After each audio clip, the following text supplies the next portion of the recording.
Hi, Cal. This is Gert. I'm an entrepreneur in Belgium, and I have two questions regarding time blocking. First question is there an optimal aspect ratio between fixed time blocks and time blocks that you can schedule freely in the weekly review leading up to the week to come? I have a number of fixed tasks that I need to do every week, such as, for instance, invoicing. I can put those in a repetitive time block into Outlook, but I'm looking for an optimal, if there is an optimal aspect ratio between those prefixed time blocks and those that I can fill in week to week depending on the tasks that I want to work on. Second question is there an optimal aspect ratio between deep work time blocks and the non-deep work time blocks in which I have to do the daily grind as a matter of speech? If you could provide some insight into that, I would be largely thankful. Thank you. Bye. Well, Gert, let's start with your first question. And just to clarify this for those who are listening, what I believe Gert is asking about is the difference between time blocks you put on your calendar in advance when you're doing your weekly plan. So it's Monday morning, you're doing your weekly plan, and you say Thursday at noon, I'm doing invoicing. The balance between those and the time blocks you figure out each day when you're doing your daily time block planning. Oh, how do I want to spend the hours today? Where you look at what is not already taken up on your calendar and you work with that free time. So, first, I want to say there's generally two types of things that will go on your calendar during weekly planning. So events, appointments, meetings, that goes to your calendar directly, right? As soon as you organize them. But what are the type of time blocks you might add to your calendar in advance? There's typically two categories here. There is blocks that come out of autopilot scheduling. So this is something that emerged from my original work on time management for students, in which I like to take regularly occurring work that occurs every week. You know you have to do it. And you find a set time and place you do it. I call that autopilot scheduling because you don't have to think about that work. It just shows up on your calendar like a doctor's appointment or a meeting. You just know this is when I do it. Autopilot scheduling lives on your calendar. So now you're putting time aside for regular occurring work. And in fact, you might be doing this for the entire semester, for the entire quarter. I'm always going to do invoices on Thursday afternoon. Let me just make that a repeated appointment on my calendar. Then there is advanced scheduling. So sometimes when you're working on your weekly plan, you look at some things that are important.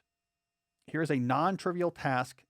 It really has to get done this week. I'm going to put aside the time right now for when that's going to get done. And you put that on your calendar. So that also is a way that work gets on your calendar in advance.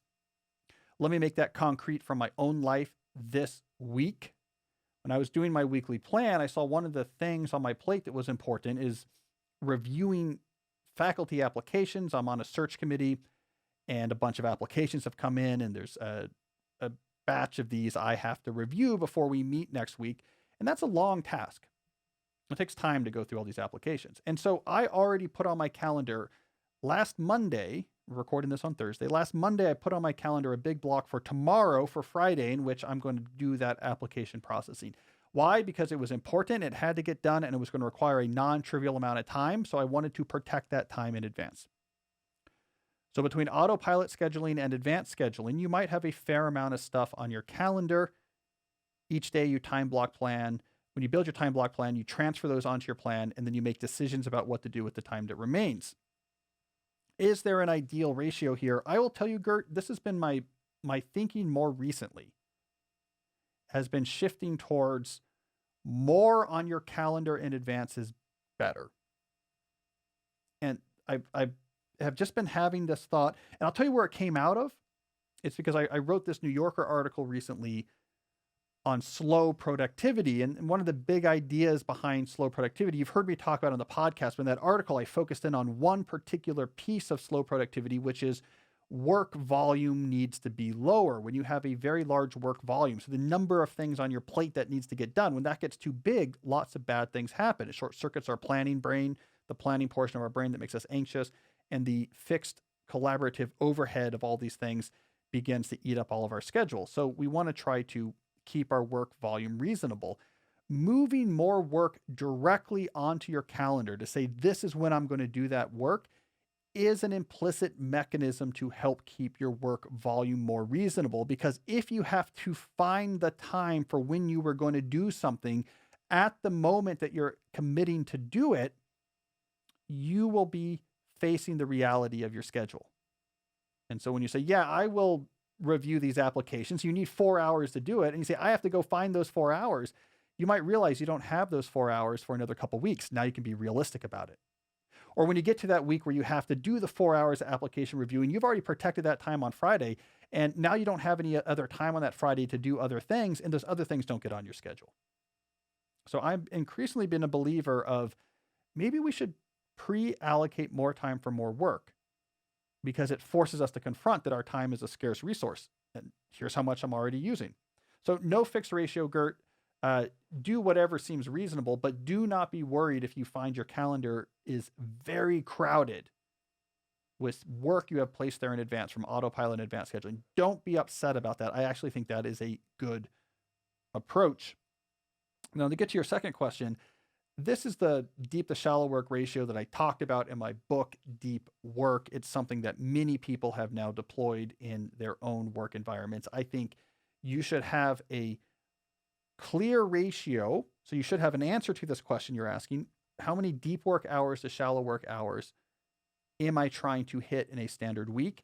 This should be a number that you establish with whoever supervises or manages you, so everyone is on the same page. You should then use your time block plan as a record to look back and say, how much did I actually do deep work? How much time did I actually do shallow work? What was the ratio I hit? And if it is below the ratio that you decided on with your manager, with your supervisor, then you have a clear number to say we have to change something. We said I should do 50-50 and I'm only doing 25% of my time deep work. Something has to give. And you have a number here to make that clear. So I'm not going to give you an ideal ratio, because what I have discovered hearing from my readers who have used this method, the ratio can vastly differ depending on what your job is and what season you're in of your job.